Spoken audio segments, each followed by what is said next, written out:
Ayan. Muli po ay magandang gabi mga kapatid sa Panginoon. Tayo po ay patuloy na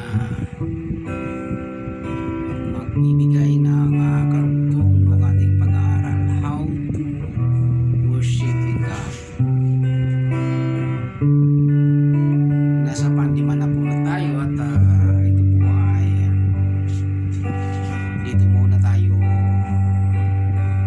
mag-aaral sapagkat ibig kong lahat po tayo ay matuto ng pagpupuri sa Diyos na may katapatan sa ating mga puso. Sa pag-aaral po natin ay ito po yung 5 tools muna na ating pong pag-aaralan sa series natin, How to Worship God in God, no?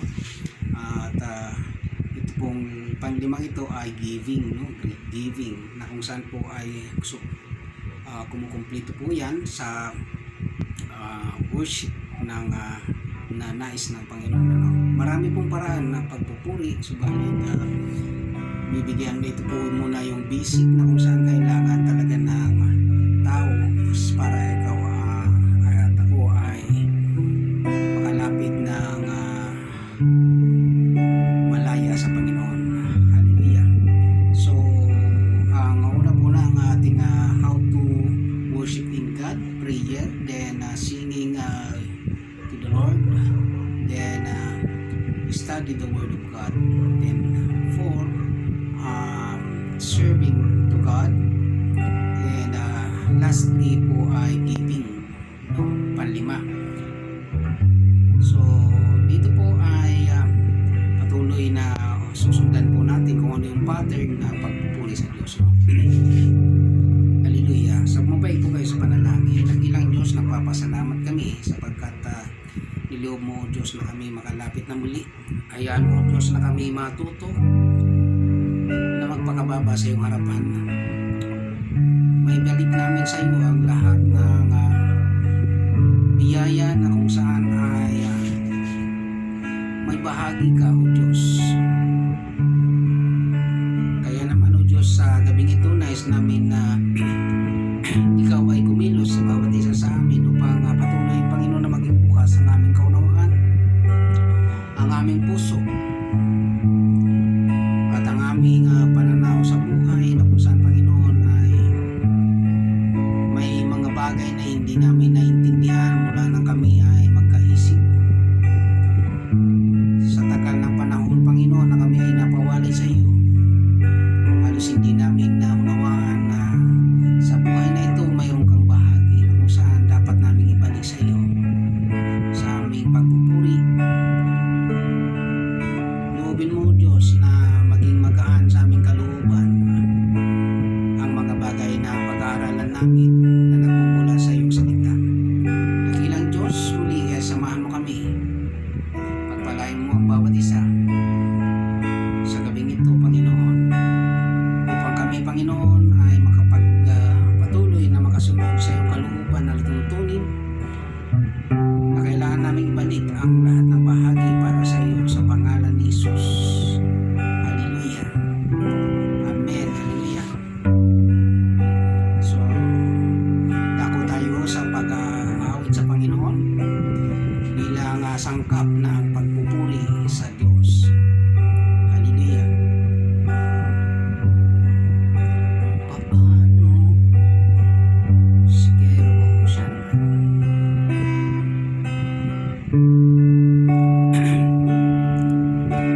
paano ba kita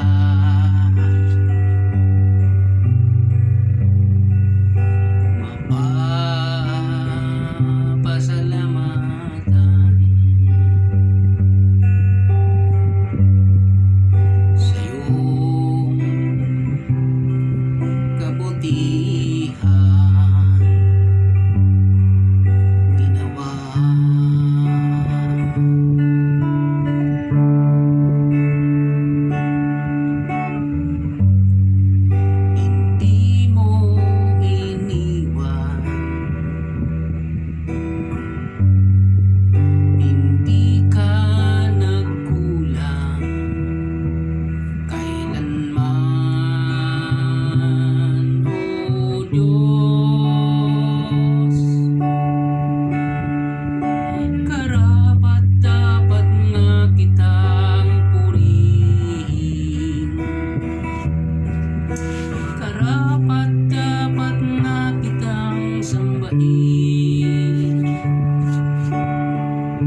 pag-ibig mo'y hindi nagbabago. Karapat-dapat na kitang purihin. Karapat-dapat na kitang sambahin. Pagkat mula noon hanggang ngayon, ang pag-ibig mo'y hindi nagbabago. O Jesus,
dapat na kita sambahin.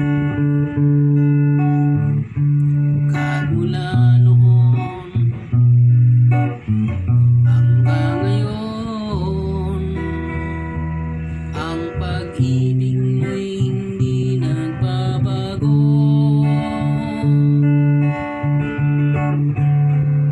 Karapat-dapat na kitang purihin.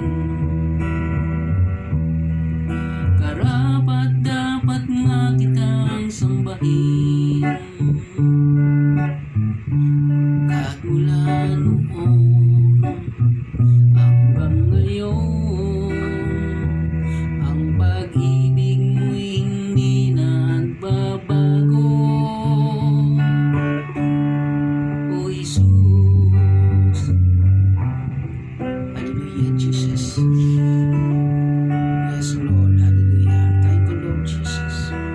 Muli o Diyos, salamat sa biyayang ito Panginoon, na kung saan kami pinagkaluban mo na pagkakataon na mag-aral about how to worship in God. Paano ka namin purihin sa aming buhay. Kaya naman o Diyos, sa gabing ito, muli ay sa iyo lamang namin ipabalik ang lahat ng papuri, pasalamat sa pangalan ni Jesus. Amen. Hallelujah. Thank you Jesus. Hallelujah. Ayan. Tayo po muli ay patuloy na mag-aral sa ating pong mensahe na kung saan ay giving, how to worship in God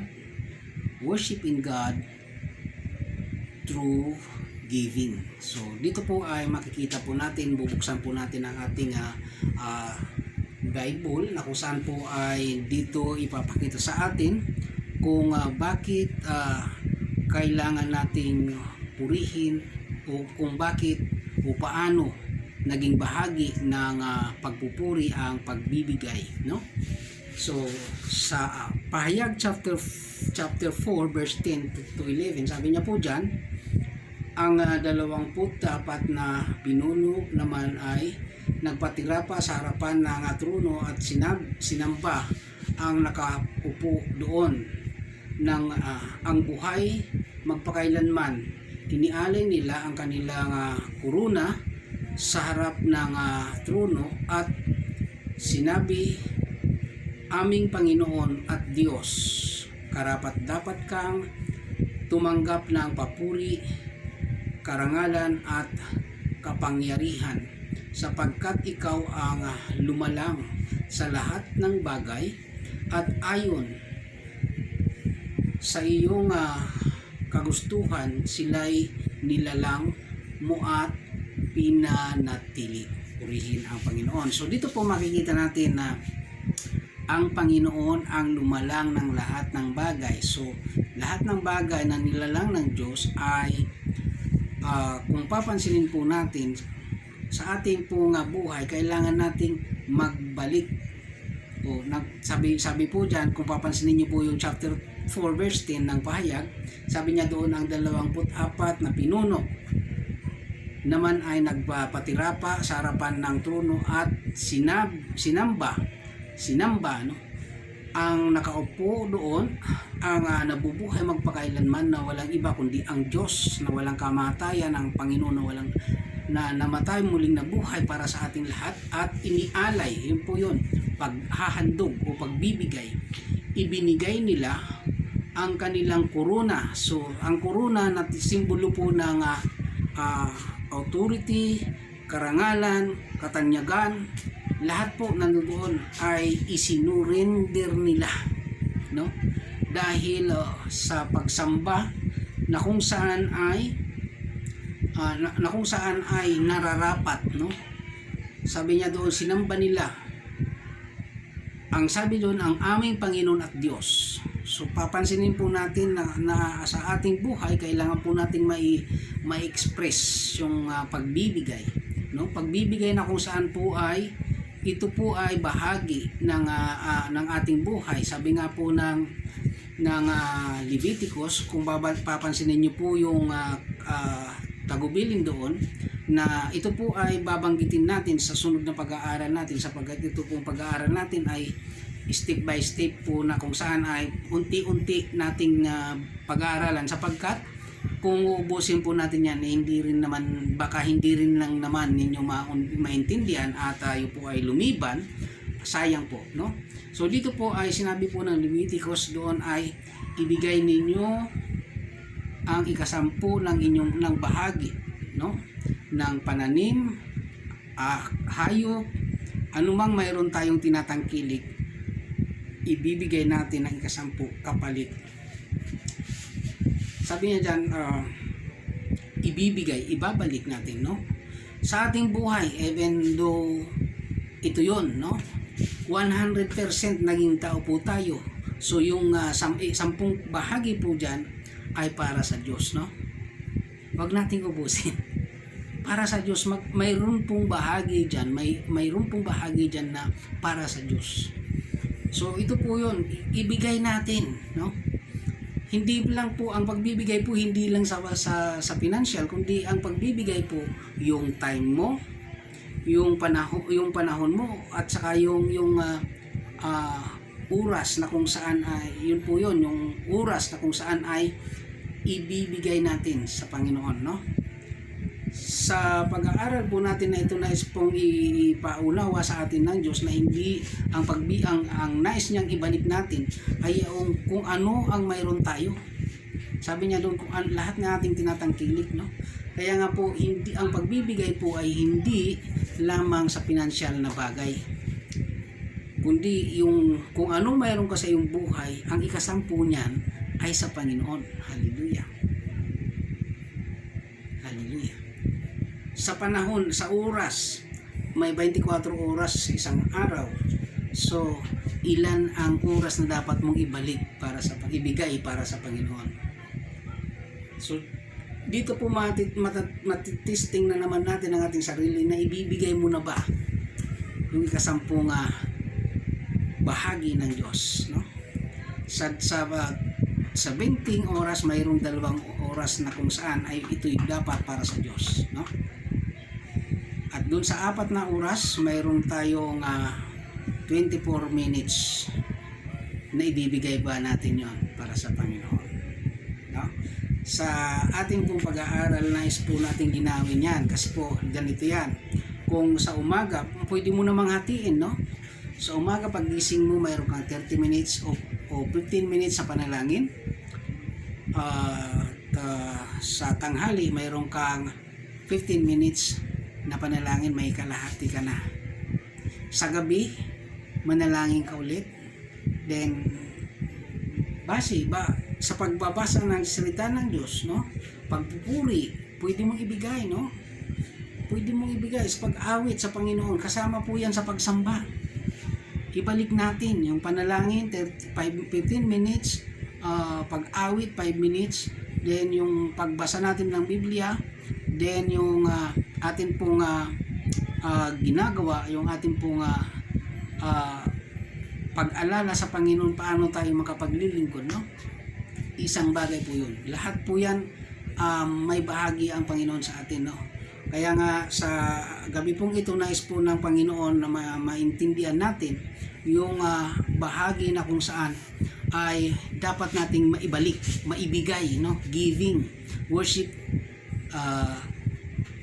in God, in giving, through giving, no? Sa pagbibigay. Paano natin, ano po ang kailangan nating ibigay? Hindi naman sa financial lang. Ay paano kung wala kang pera, no? Hindi ka magbibigay. Mayroon po lahat po ng nasa atin. Sabi niya sa Lumang Tipan, lahat ng inyong tinatangkilik, may 10 bahagi dyan ang Diyos. Hallelujah. So ibig sabihin po, hindi lang ito financial. Sabi nga doon, in specific po doon, sa inaani, sa hayop, sa pilak, sa lahat. Mayroon pong bahagi ang Diyos dyan. Bakit?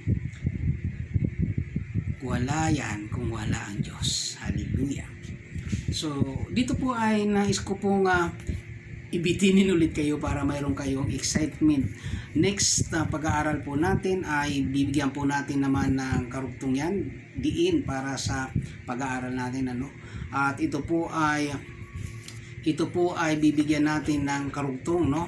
Lahat po yan mula sa prayer, sa pag-awit sa Panginoon, sa pag-aaral ng salita ng Diyos, sa paglilingkod at sa pagbibigay, no. Yung 5 pong yan na gusto po ng Panginoon na maintindihan po natin yan para makumplito ang ating pagpupuri sa Diyos, no.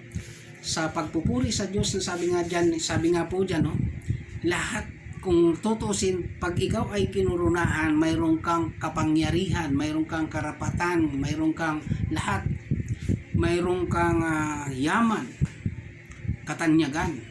Pero po diyan sa pagbibigay para sa pagpupuri nila sa Diyos, inubad nila ang kanilang korona at inialay. Amen po ba? Amen. So kaya nga po mapapansin po natin diyan na mayroon talagang kailangan tayong alamin sa ating sarili, ano na ba ang naibibigay natin sa Panginoon. Hallelujah. Hallelujah. So marami sa mga tao, hindi lahat, hindi ko naman nila lahat, marami sa mga tao sa panahong ito na hindi marunong manalangin, hindi marunong umawit sa Panginoon, hindi sila nag-aaral ng salita ng Diyos, hindi sila naglilingkod sa Diyos, at lalo nang hindi sila nagbibigay para sa Diyos. So ano yung kailangan natin makita dyan? Ito po yung kailangan natin makita dyan. Mag-aral tayo sa salita ng Diyos. Amen. Lahat po yan. Mag-aral tayo manalangin. Paano po yung sa panalangin? Hindi naman kailangan marami at mahaba, kundi ang sabi dyan, kung anong laman ng puso mo. Then sa pag-awit sa Panginoon, maraming ano na ngayon sa ano na pwede kang mag-aral ng salita ng pag-aawit sa Panginoon. Paano? Nada-download na ngayon ang mga awiting makalangit, no? Top Heavenly Song, marami na po 'yan. Then sa pag-aaral po ng salita ng Diyos, nakakapag-download na rin po sa apps, no? Sa mga gadget meron na. Then mayroon din pong Biblia na pwede niyong pagkagastusan. Hallelujah. Magkano po yung isang Bible ngayon? Mura lang. Tapos nakakabili nga tayo ng cellphone na magkano po yung halaga. Hallelujah. Ito pong napakahalagang bagay, yung salita ng Diyos. Dapat din nating makita na kailangan din nating pahalagahan. Amen po ba? Bakit ano yung layunin niya, Pastor? Para makapaglingkod tayo sa Panginoon. Bakit kailangan natin maglingkod sa Panginoon? Ito po'y bahagi ng pagpupuri. Sapagkat sinabi ng Panginoon, hindi lahat na tumatawag sa akin ng Panginoon ay makakapasok sa kaharian ng langit. Yun po ang susi yan. Kundi yaon lamang sumusunod sa kalooban ng aking amang nasa langit. Yun po yun. Then, sa pagbibigay, doon sa pagbibigay po ay bibitinin ko po muna kayo. At sa sunod na ating pag-aaral, sundan nyo po at huwag nyong kakaligtaan. Kaya kailangan po na lagi kang updated, no? At ipapaunawa po sa atin ng Diyos kung ano yung mga bahagi niyan. So sa gabi pong ito, di ko po muna yan dadagdagan. Basta ito po yung dapat ninyong unawain. Ibinigay nila ang kanilang korona, yung karangalan, buong karangalan nila bilang tao, na kung saan ay binigyan ng putong na korona, ay inalay nila sa Diyos, sa Panginoon at Diyos. Hallelujah. So dito po muna tayo magtatapos at loobin ng Panginoon na magkaroon po tayo ng malinaw na kaunawaan. Kaya sa gabi pong ito, loobin ng Diyos na kung saan ay maunawaan ng bawat isa. Dakilang Diyos, salamat sa pagkaunawa, Panginoon, na pinagkaloob mo. Ayan mo, Diyos, na maging karagdagan kaalaman, Panginoon, ng bawat salita mo na ipinahayag sa gabing ito, sa lugar na ito na ikaw ang pumili upang ikaw ay maparangalan. Hayaan mo, O Diyos, na ikaw ay aming mapapurihan sa pamamagitan ng panalangin, pag-aawit na paglilingkod namin, Panginoon, at sa aming pag-aaral ng iyong mga salita, at lalong-lalo na sa aming pagbibigay, O Diyos. Salamat sa iyong pagsama at pagkilos, Panginoon, at patuloy na nagpapasalamat kami sa bawat biyaya na pinagkakalob mo sa araw-araw, Panginoon. At loobin mo, Panginoon, na ang bawat isa sa amin ay magkaroon ng desire na maibalik namin sa iyo ang bahaging para sa iyo, Panginoon, sa pangalan ni Jesus. Amen. Hallelujah. So, dito po muna tayo magtatapos, mga kapatid, at loobin ng Panginoon na sa susunod na pag-aaral natin ay huwag kayong mawawala. Ingatan po kayo ng Diyos at loobin niya kayo ay mapagpala at bigyan kayo ng kapayapaan at ingatan kayo sa anumang karamdaman, sapagkat sa panahong ito ay grabe ang ating alalahanin sa buhay dahil sa pandemic na dumaan. So God bless po, ingatan tayo ng Panginoong lahat, pagpalain tayong lahat. Happy Mother's Day po. God bless.